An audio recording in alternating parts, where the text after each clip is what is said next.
I eat the same way I did when I was 25, but now I'm gaining weight. If you're over 40, you may have said something very similar. It's easy to assume that your metabolism has suddenly slowed down or even stopped working the way it used to. But metabolism doesn't simply fall off the cliff the moment you turn 40. What usually changes is a combination of factors. Your muscle mass may have changed. Your daily activity may have changed. Your job may require less physical movement. Your sleep, stress, and recovery may be different. And even if your eating habits haven't changed very much, your total calorie needs may have changed. So in episode 5 of my Stop Program Hopping series, let's take a closer look at what metabolism actually is, why muscle matters, and what you can realistically do about it. When most people talk about metabolism, they're usually talking about how many calories their body burns. The broad term we use for this is the total daily energy expenditure, or TDEE. Your TDEE is the total amount of energy your body uses throughout the day. And we can think of it as having 4 major components. The first is your resting metabolism. This is the energy your body needs to just keep you alive. Your heart is beating, your lungs are breathing, your brain, organs, tissues, and cells are all working even while you're resting. Resting metabolism usually represents the largest portion of your daily energy expenditure. The second component is non-exercise activity. This includes the movement you perform that is not part of a planned workout. Walking through the grocery store, doing yard work, cleaning the house, taking the stairs, standing, carrying groceries, and even some of the small movements you make throughout the day all require energy. This is commonly called non-exercise activity thermogenesis, or NEAT, N-E-A-T. The third component is planned exercise. This includes your strength workouts, cardio sessions, fitness classes, hikes, bike rides, and other intentional forms of exercise. And the fourth component is the energy your body uses to digest and process food, sometimes called the thermic effect of food. All 4 components contribute to the amount of energy you use every single day. Now let's return to the opening statement. I eat the same way I did when I was 25. That may be true, but are you moving the same way you did when you were 25? Maybe you used to work on your feet, but now you sit behind a desk. Maybe you once walked across a large workplace, but now you work from home. Maybe you used to play recreational sports, chase young children around the house, or spend your weekends doing physical demanding projects. Today, you may exercise for an hour. That's great, but then spend much of the remaining day sitting. Your workout may last 1 hour, but your daily movement habits influence what happens during the other 23.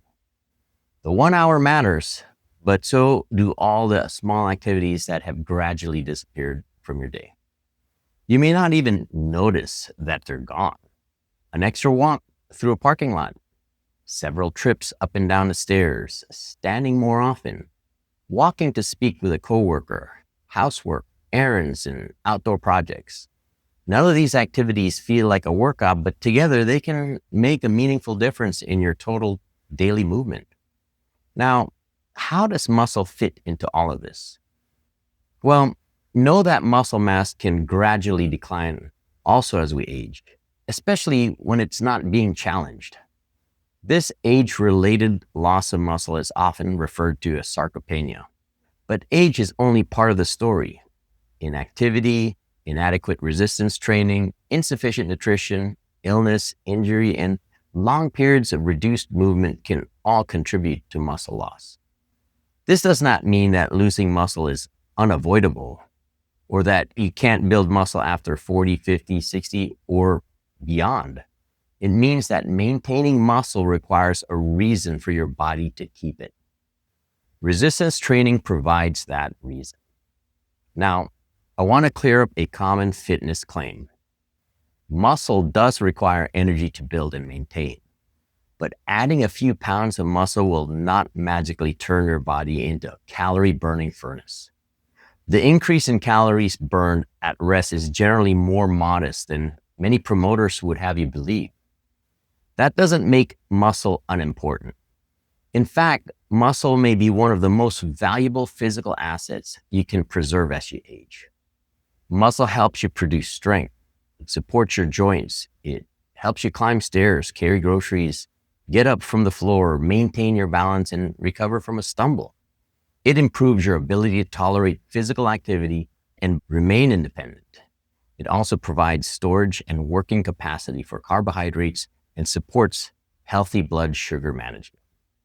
And because muscle allows you to do more, it can help you maintain a more active lifestyle.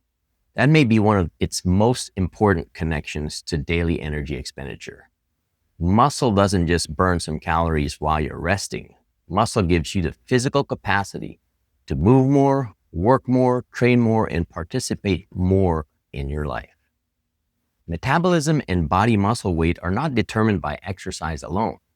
Poor sleep can affect hunger, energy, food choices, and your motivation to move. High stress may influence appetite and make recovery more difficult. When you're exhausted, you may complete your scheduled workout, but unconsciously move less during the rest of the day.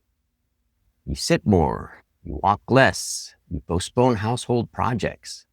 You choose convenience over activity. That's another reason we need to look at the entire day, not just the workout. And if you repeatedly under-recover, adding harder and harder workouts may not solve the problem. Sometimes the better strategy is to improve sleep, manage your training volume, eat appropriately, and create more sustainable movement throughout the day. Here are simple, beginner-friendly recommendations to help you get started. First, preserve and build muscle through consistent resistance training. You don't have to train like a bodybuilder, but your muscles need regular progressive challenges. Second, pay attention to your daily movement. Walk more when it's practical. Take the stairs when it's appropriate for your body. Stand up. Move periodically during long periods of sitting. Do some yard work. Carry your own groceries when able to. Take a short walk after a meal. These small choices may not look impressive, but they add up. Third, match your food intake to your current needs. The amount of food that supported your lifestyle at 25 may not perfectly match your lifestyle today. That doesn't mean you need to follow an extreme diet. It means being honest about your current activity, appetite, portions, and goals. And finally, avoid treating exercise as punishment for eating. The goal is not to burn off calories.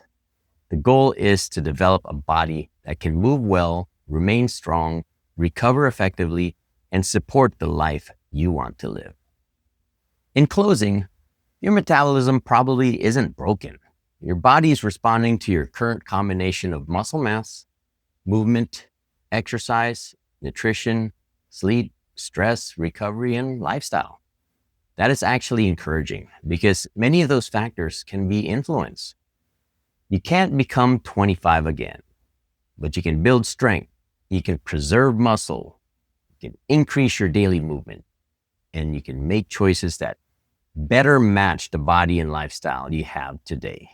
That's another reason to stop program hopping.